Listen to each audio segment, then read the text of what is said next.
Good afternoon, everyone, and thank you for being here today.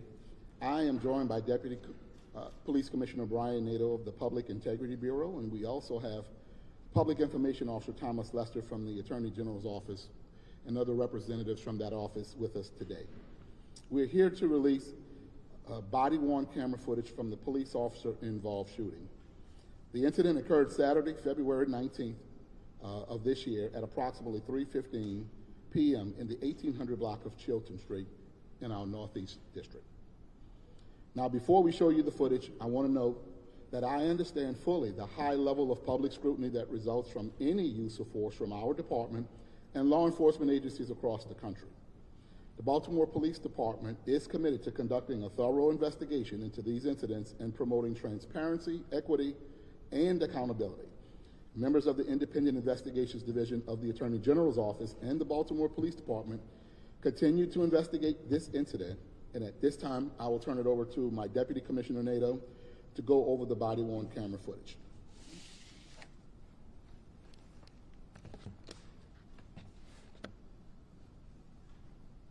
Today, we're going to release 4 body-worn camera videos of the incident. The body-worn cameras we will provide to you will be the raw footage. But for this venue, we have put together a portion which captures the event from the 4 body-worn camera videos that we have. To put some context into what you're about to see, a mobile metro unit was working in the Northeast District as part of a crime suppression detail. 2 officers, Robert Mauri and Antone Galloway, were driving an unmarked police vehicle when they observed a 2014 white Honda Accord. A registration check indicated that the owner of that vehicle, Donnell Rochester, had an open arrest warrant for a failure to appear on a carjacking charge. These 2 officers began following the Honda and called for assistance from patrol. 2 additional patrol officers, Connor Murray and Joshua Lutz, were in the area and were driving a marked district vehicle. When they got behind the MMU officers activated their lights and siren in an attempt to stop the Honda. The Honda accelerated and eluded the officers. While cameras seen the area for the Honda was observed parked in the area of the 1800 block of Chilton Street. Officers observed a male, the driver, and a female, who was a passenger, exit the vehicle and run. The district officers pulled up past the Honda, stopped their district vehicle, and exited. The MMU officers parked their unmarked unit nearby. Patrol officers Murray and Lutz ran back towards the Honda. At the same time, they observed Donnell running back to the Honda and get inside. The female passenger had fled the area. In the first video you're going to see, it will be from Officer Murray. You will see the officer going back towards the Honda and his partner, Officer Lutz, in front of him to the left, and you also see Officer Murray to the right, MMU Officer Galloway to his right, running towards the Honda as well. You'll see Donnell at the Honda and get inside. Donnell then starts to drive towards Officer Murray, who discharges his weapon, and Officer Murray falls to the ground. At this time, not on video, we cannot tell whether or not Officer Murray was struck by the vehicle. That is certainly under investigation. The second video you will see is Officer Murray's partner, Officer Lutz. The third video we will show you is the MMU officer, Officer Galloway.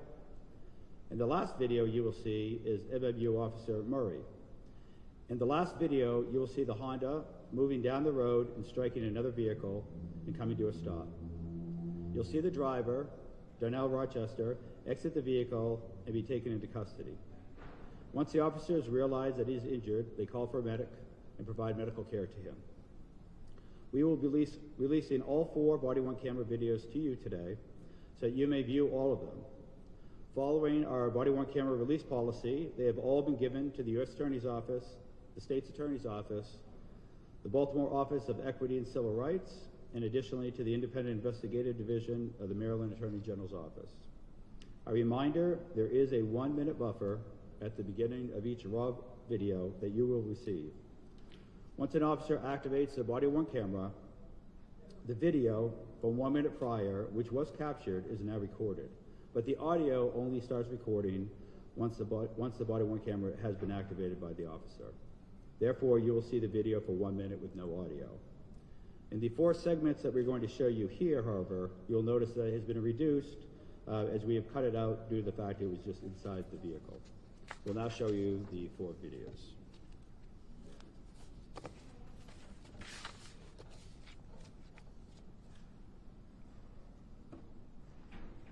These are the 2 district officers driving.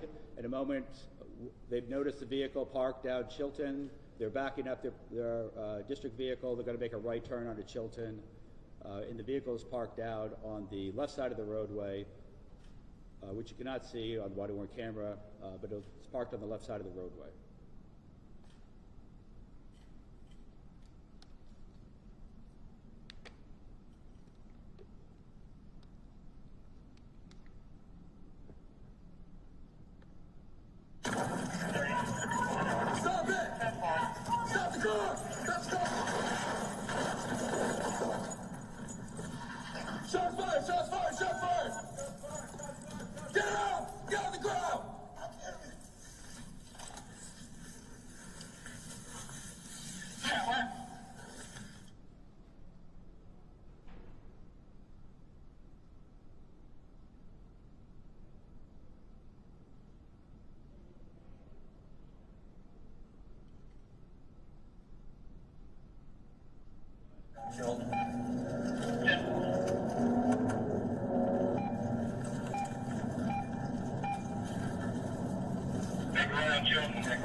You went on Chilton.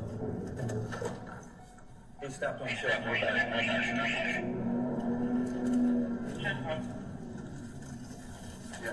Yep. And what did they got? He's running towards Hill.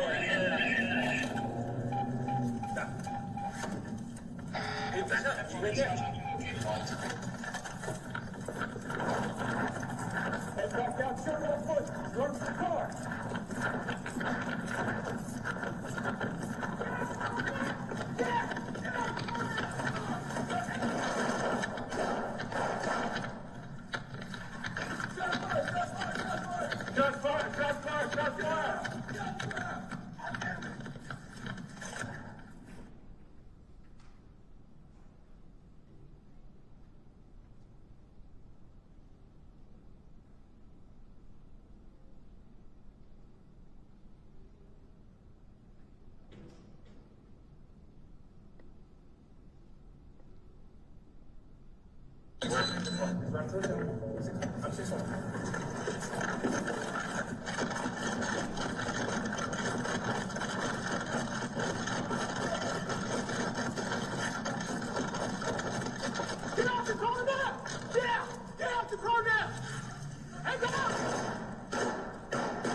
Get hand behind your back.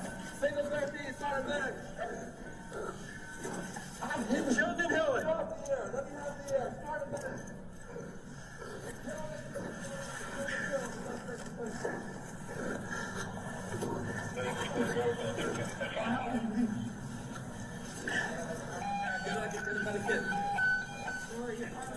No.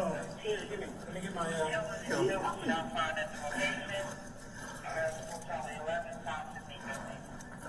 Suspect. One gunshot wound. Shots fired. Where you hit at? Right. Huh? Check out where you hit at?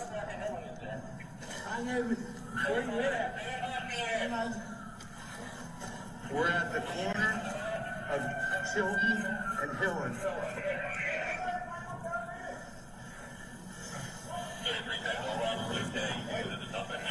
Are you okay? I'm good. No. You go over to your head. Stay off the air. The suspect has one PSW. Officers are okay.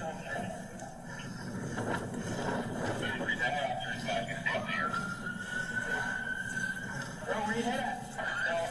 Where you shot at? Where you shot at, bro? Where you hit at, bro? Turn him over. He's leaning on his back. He's hit up here somewhere. He's hit up top. Yeah, He's hit up top. we all did. Yeah, there we go. One in the arm. We all did. Okay, yeah, one up in the upper right chest. Got an extra one up here. He misses it. One up here. He almost ran him over. He ran at me. I think he hit my leg. It looked like he went over your leg. Where's he at? Okay, he can't be this. Right here. In the arm? Put him in the recovery.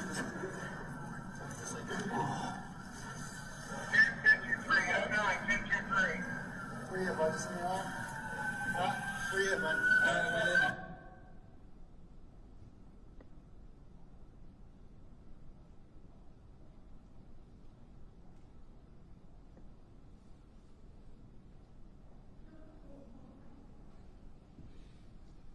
So that's the sequence of 4 different videos, and at this time we'll take a few questions.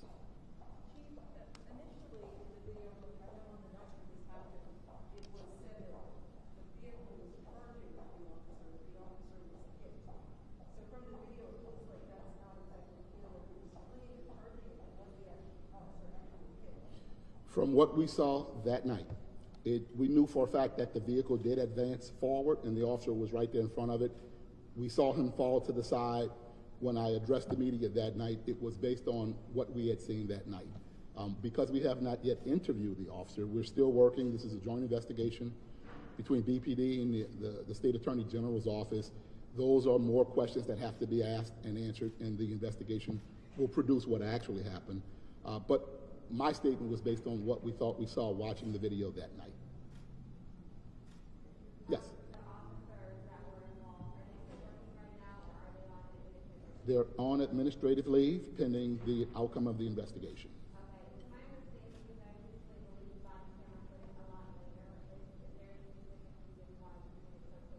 Well, we actually followed the policy. It was actually one of the first policies I created coming to Baltimore 3 years ago. The policy gives us 7 days to assess and to meet with our stakeholders, state's attorney, U.S. attorney, civil rights, the head of PIB, to make sure everybody is available to watch this and to give input.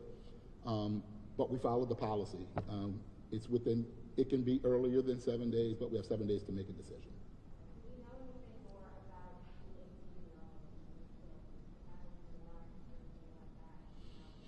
I think what we knew that night was that he did have a warrant for failing to appear, and it was connected to a armed robbery carjacking. I've learned that there is subsequently another warrant from another jurisdiction.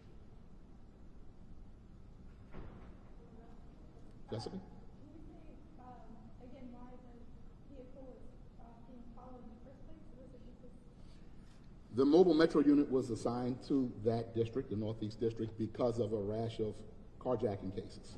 And so they were there to support the district and help suppress this spike in carjackings that we had been seeing. Just checking license plates, that car came up as a potential, the person in the car came up after checking the car, a person with a potential warrant. And so they were following the car. When they attempted to stop the car fled. was the victim, was he then associated with the car, or was the car supposed The car was registered to him. Yes.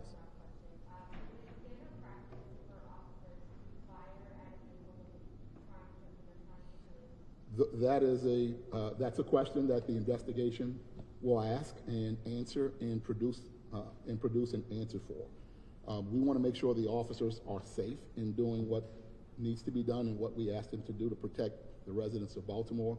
But certainly in looking at what the law allows and what our policy allows, the investigation will certainly produce the answer to that and inform us.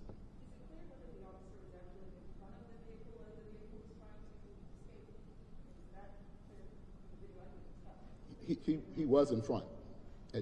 He was in front until he wasn't, and then he fell to the side. And then I know two officers discharged their weapons, right? Yes. Do you know which one it was that actually struck? The first officer, what we know right now is that the weapon used and the rounds fired came from the first officer's encounter, not the second officer. The first officer who ran to the car and was close to the car, who fell to the side as the car advanced, what the evidence supports is that those rounds are the rounds that struck the suspect.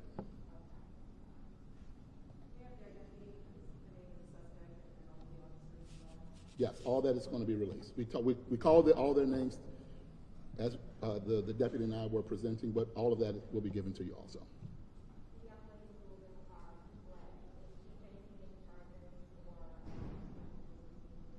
No, ma'am. All right. Is it common practice now for officers to ride in pairs, or is it? Well, the mobile metro unit usually will, because they are a citywide support unit, will more than likely have two officers in a car. But we still have a single officer car concept in Baltimore, unless we have, at the moment, a shortage of vehicles, which we often do. But the mobile metro unit, being a citywide proactive unit, usually staffs 2 officers per vehicle. All right? The district vehicle was a 2-man car. Thank you all.